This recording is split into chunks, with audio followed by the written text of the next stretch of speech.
मुंबई उत्तर पश्चिम लोकसभा क्षेत्र के नतीजों को कल बदनाम किया गया।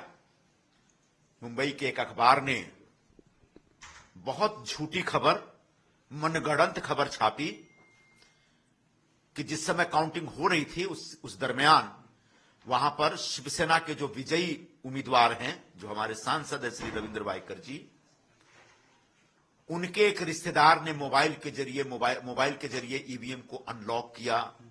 उनके मोबाइल के पास ओटीपी आया। ये सरासर गलत खबर थी। और जिस तरीके से इस खबर को पूरे देश के लोगों ने उठाया, इस फर्जी खबर को, यहां तक कि हमारे देश में जो प्रधानमंत्री बनने का ख्वाब देख रहे हैं, ऐसे राहुल गांधी जी ने भी इस खबर को उठा करके आगे कहा कि ईवीएम हैक हो गई।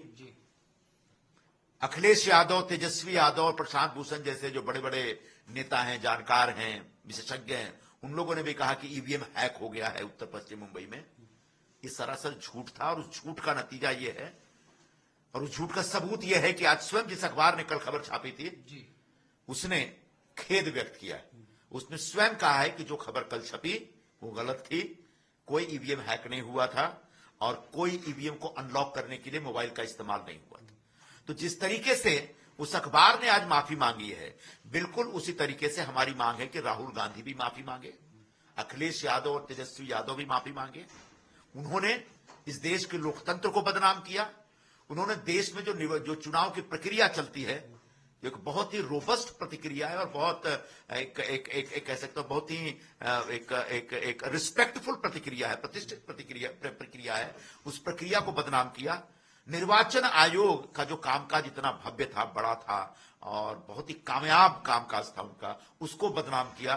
तो पूरे देश को बदनाम करने के लिए राहुल गांधी को माफी मांगनी चाहिए, अखिलेश यादव को माफी मांगनी चाहिए, तेजस्वी यादव को माफी मांगनी चाहिए। और जिन लोगों ने भी उस फर्जी खबर के आधार पर उत्तर पश्चिम मुंबई के चुनाव के नतीजों को बदनाम किया और शिवसेना को बदनाम किया और चुने हुए सांसद को बदनाम किया, उन सबको माफी मांगनी चाहिए। सर, बात करते हैं कांग्रेस या अन्य जो दल है, विपक्ष दल है, कांग्रेस और 2014 की बात करें, 2019 और 2024 चुनाव में, हालांकि अभी कांग्रेस ने जब इसमें आपने भी सवाल उठाया था ईवीएम को लेकर, अब क्या आपको लगता है ईवीएम सच में हैक होता है? 2024 में जो चुनाव हुए हैं उसमें ईवीएम हैक नहीं हुआ। अगर ईवीएम हैक होता तो राहुल गांधी 2-2 सीटों से 2.5 लाख 3 लाख वोट से नहीं जीतते। अगर ईवीएम हैक होता तो भारतीय जनता पार्टी सिर्फ 240 सीटों पर नहीं रुक जाती। अगर ईवीएम हैक होता तो कांग्रेस पार्टी को 99 सीटें नहीं मिल जाती।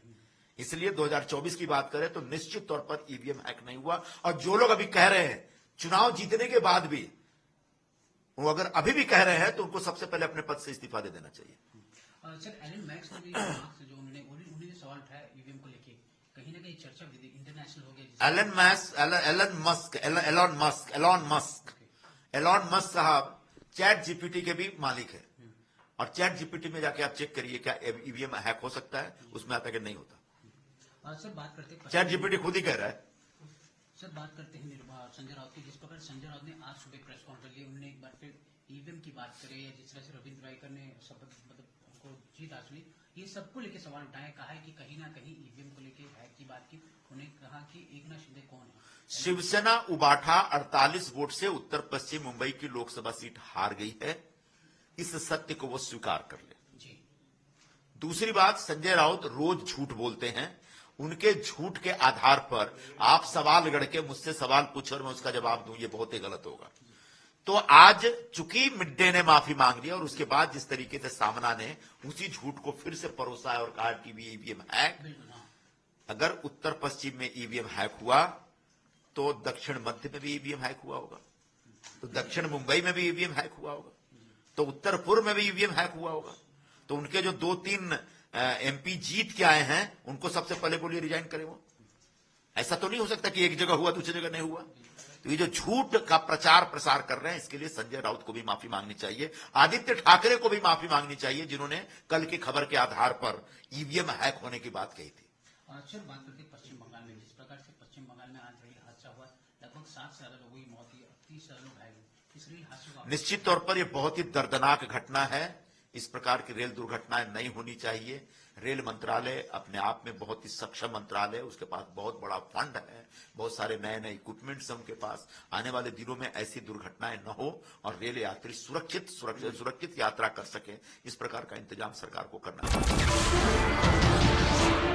नमस्कार, मैं हूं मानक गुप्ता। अगर आपको हमारा ये वीडियो पसंद आया हो तो इसे लाइक और शेयर जरूर करें और हां, हमें सब्सक्राइब और फॉलो करना ना भूलें ताकि आप देश और दुनिया की कोई खबर मिस ना करें। तो जुड़े रहिए हमारे साथ और देखते रहिए न्यूज़ 24।